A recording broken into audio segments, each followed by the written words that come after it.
Hello, this is a presentation on piecewise functions, and today we're going to review how these are made up.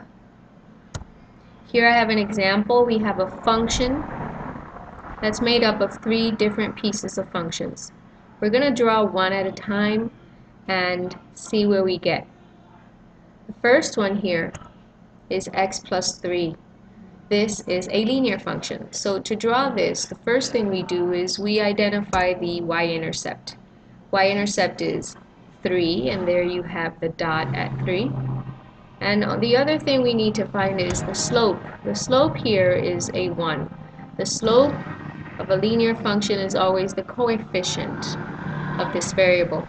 So the coefficient here is a 1. If the slope is 1, that means I'm going to rise 1 and run 1. And then here's what happens. Where do I rise 1 from? I rise 1 from my y-intercept. There I rise 1. I ran 1. When I rise 1 and run 1, I put my other dot, and you know you only need 2 dots to draw a line. So I have enough information to draw this line. There it is. So I have my first function graphed on this graph, but you need to be careful. I'm not going to use the whole line. I'm only going to use a piece of the line, and it tells you here you're going to use the piece that goes from 0 to 2 on your x-axis. So this is the piece you're going to use. I've sketched 2 lines so that you can see where 0 and 2 are on your x-axis. And when you do this, you can easily see what piece of the graph I'm going to keep. It says here x has to be greater than or equal to 0. Greater than 0 means going that way to your right. And it says less than 2. Less than 2 means these values to the left of 2. So in between 0 and 2, that's the piece of this line that I'm going to keep. The rest of this line I will erase like this. There you go. So this is the piece that we're going to keep. Now, one thing you have to be very careful with is these end points, 0 and 2. It says that x has to be greater than or equal to 2. So that means that this point at 0 has to be a dark circle because it is included. Now it says less than 2. Less than 2 means that this value for 2 is not included, so I'm going to have an open circle there. Okay? Now we're done with the first function. Let's move to the second function. Now I'm going to graph 2x minus 2. Again, we need to identify our y-intercept. In this case, I have y-intercept of -2, and here's your y-intercept. And then we need to identify my slope. In this case, my slope is 2.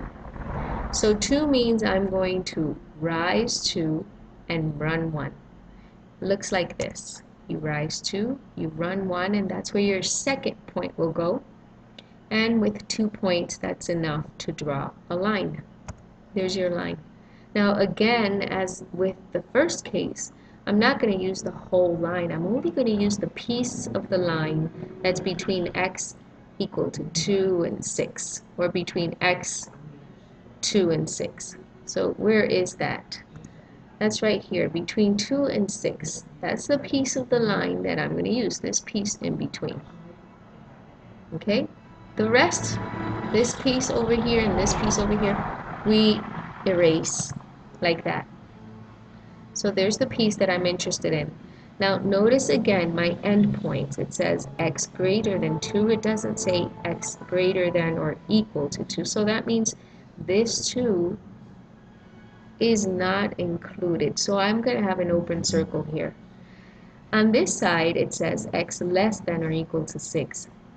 That means 6 is included. So on this side where 6 is, I will include that point, and I will show that by having a filled in circle or a darkened circle. Okay, like this. Open circle on this end, darkened circle on this end. I'm done with my second function. Now I'm going to do my third and last function. Third function is f of x equal to 3. this is what that looks like. This is what that looks like, y equal to 3. Now I'm not going to use the whole line. Again, it says here from 6 to 10. And this is where 6 to 10 is. That means I'm going to use this little piece. Okay, the rest we erase.